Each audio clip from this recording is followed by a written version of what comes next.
Hey YouTube, Kiraqualia here, bringing you guys my Cardfight Vanguard market price watch video for May 2018. It's been about another month since the last update, and I wanted to just go through a couple more cards because I feel the next market price video that I do will be after the standard release for Q4. So we'll be seeing a lot of different changes and just seeing a lot of different prices as well as what the new Q4 cards will be when they hit the stores. So let's go ahead and get started with the video.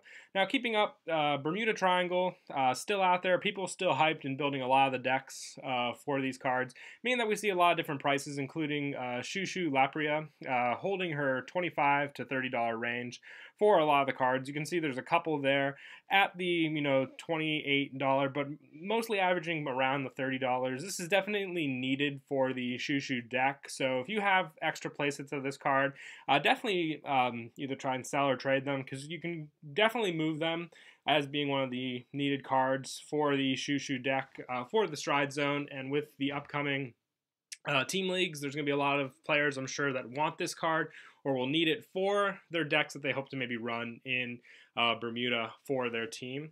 This holds up with a lot of the other cards as well. Frontier Star Coral, this price is just crazy for this Stride. One of these, 35 bucks minimum. We're seeing, play sets at least being moved for $100 for 4. So quite insane, since I remember this card in single digits, and we didn't really see too many price changes with it with the other sets that required Coral, but it did become more of an older card as the sets went on. And we also got more Strides as well. That are going up in price. We have School Student President Alk. Now, this was actually a dollar card upon release, but people are actually seeing its worth in the Harmony deck. Same with the Delight Genius Angie. They were all around, $1, $2 in the beginning, slowly peaking up as the boxes become more and more difficult to find. And this is one of those, cards that definitely is going up there. Just people knowing how well it works with the deck, affecting its price for sure, people picking them up. So if you haven't already got them, definitely, I keep seeing this card creep up. If you need it for the deck, I'd pick it up, because you're definitely going to regret it later on if it goes past the $10 range. More Coral, like I said, actually Arcadia Star during the last price watch that I saw was single digits. So seeing this card go up just shows that people are really into the Coral deck. Being one of the most hyped decks, I would believe, for the Divas Festa booster pack. This came in the last booster as well, so it's not as old as Arcadia Star, which is what I feel its price is sticking around for in this range. But other than that, I feel like if it was an older card, it would obviously be worth more, but still easier to get than Arcadia Star. I mean, Frontier Star, my mistake there. So still, with this and Frontier, depending on how many you run of each in a deck, a definitely good chunk of money for just the Stride Zone alone, not even touching the main deck yet for the Coral users.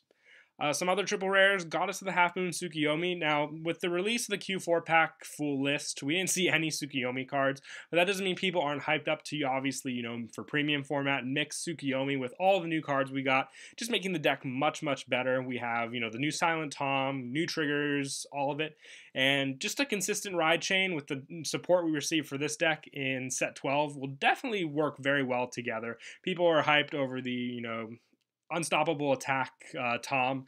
They just want good ride chain, obviously, and that's in the form of Tsukiyomi. We have soul build up with this as well, which a lot of cards for OTT rely on that soul to use for cost for a lot of effects. So having this to rely on definitely does come in handy, and you can see that that's what is affecting its price for sure. Half Moon's always been at this price. We'll see if this gets affected anymore, later down the road when people just are picking up that OTT support for the Q4 booster pack and decide, hey, I want to run Tsukiyomi for premium format, maybe use the CEO for the standard, but, either work with this or some other variant for sure to see what works when it comes to Oracle Think Tank in the premium format. Other cards include Transmigratory Dragon Holy Squire with the new Alfred we're getting, Viable Stride for premium format for sure. Same price range. I think it's actually stuck around here. I don't know if it was a little less on the last price watch video, but still a very, very good card to have just for any Royal Paladin deck. It's got power behind it. It's got unlock potential. Works with Alfred, which is the new Vision Rare, which we have for the booster pack. So an easy Stride to abuse in that deck. Other cards include Counteroffensive Knight Suleiman. Now, the reason I believe that Suleiman has jumped up in price, the alt miles for the alt mile deck haven't really, gone too much. It's always been the grade 2s that held pretty good value in the alt mile deck.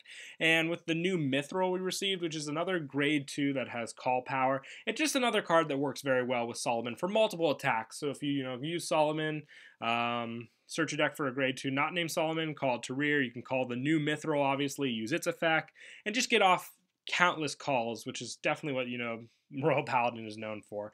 And every time we get a new one, it seems that Solomon's price is affected and just shoots up when the new support is announced. Another one that I thought was funny, Black Shiver Gavrail, just, all-time low for price. You can see a consistent dollar for this card, a little over $1, but still, obviously a dollar range for this card. She was once an $18 card, but with the new one, the new Angel Feather support, you don't really mix full Gavrail. You always have like the new version, maybe the backup support for sure. I think we don't have any confirmation when we'll be receiving Angel Feather. I don't think we might be using this Gavrail with that deck, so stick around this price for sure. There will be other better cards to use, more to use with the rescue deck, obviously. So all-time low for a card is what you're seeing here, basically. Moving on to some gen rares. Obatorandis is actually dropping in price that I've noticed. It was, in the $40 range, dropping now to below $30. So for those of you that wanted this for the Megacolony deck, obviously an easy grab now. They've already confirmed what the gen rare will be for the standard Megacolony pack, so it's not going to be this, but for premium, if you need the Obatorandis, this is actually the lowest I've seen them in quite a while, so you might want to pick them up now to have to use with that deck. I have no clue what else we're getting for Megacolony yet. I know we have Sparked Hercules confirmed, no clue what the effect is, but I can't wait to see what the other support for Megacolony is going to be for sure. Other cards, all-time high for Angie that I've seen here, $100. This is the result of a buyout, obviously, but people are really still hyped for Bermuda, as I've said before. So people want cards that work well with it. Angie works well with all the Bermuda decks. That's why she's so sought after. And someone just bought them out, hoping to resell them, and that caused the price to double from what I last saw, which was $50.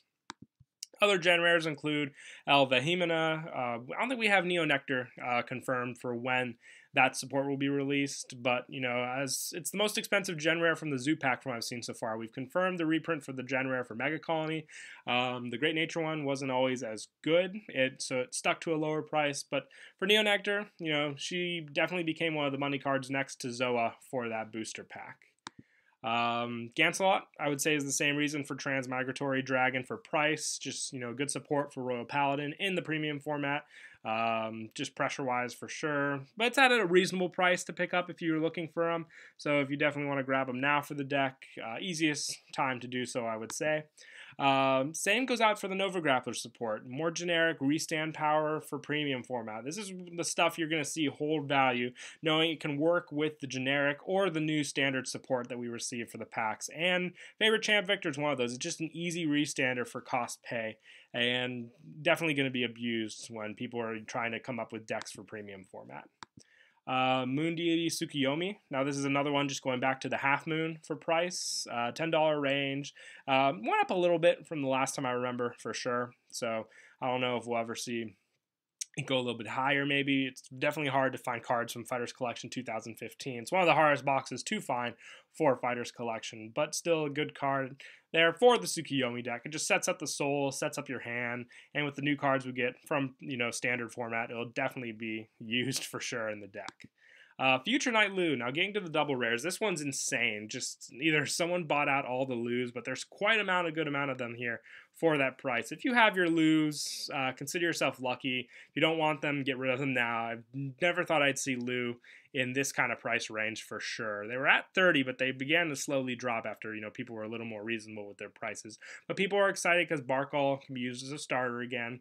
You have options with the new Blaster Blade, which has amazing Vanguard pressure for sure. You have options with this Lu in premium format to search out that Blaster Blade, obviously, so making it for an easy ride target. New Flogel as well, all work well together, so that's why this card went up in price. It's just a card that can be easily manipulated in the deck. Regius, going back to some more Royal Paladin support. Price range, probably one of the best perfect guards for Brave decks, so definitely gone up in price. Hard to find Tri-3 next boxes as well, like I said, so a lot of those cards are definite, good price ones for sure. Now, one that I'm interested in is the Elite Mutant Giraffe. I actually saw this creep up in price. I think people are either, speculating we might get some, Giraffe support maybe, or, renamed Giraffe support, which is something you might want to watch out for, are these ride chains, mostly because cards like this, including, cards like Elite Mutant Giraffe and Blaster Javelin, cards that have the ride chain, that search for the grade 2. If we get these cards, including Blaster Dark, in standard format, and you can use them with the ride chains, obviously, because they can be searched out, it's going to cause those cards to definitely be, brought up to thought for premium format, meaning you can run that starter, run this grade 2, use that grade 2's effect to search for, that specifically named unit that is a grade 2, and just be able to search it to your hand is much faster. So imagine, in premium format with the new Blaster Dark, being able to use Javelin on full bow, search out the new Blaster Dark, and if it has a Vanguard effect that's just as much pressure as Blaster Blade, that's going to be crazy and definitely something to be afraid of for sure. Lastly, to wrap up some of the rares, we have Dreamer Krook, which was always going up in price since, Divas Festa came out, just because people are realizing the full potential of this stand now, obviously, for Harmony. And Purple Trapezis with the Jumping Jill we're getting. I know you're not allowed to use them in the same deck, but people are still hyped up just to see what the basis for Pale Moon will be for sure. So they're gathering up the Purple Trapezis, gathering up a lot of different Pale Moon support for sure, just to hope, because when October comes around and we get this set in English, we get it in Japan in August, what the full potential for Pale Moon will be for sure. But that is it for this episode of Market Price Watch. I hope you guys enjoyed the video. Once again, please don't forget to leave a like and subscribe. And until next time, Kiraqualia out.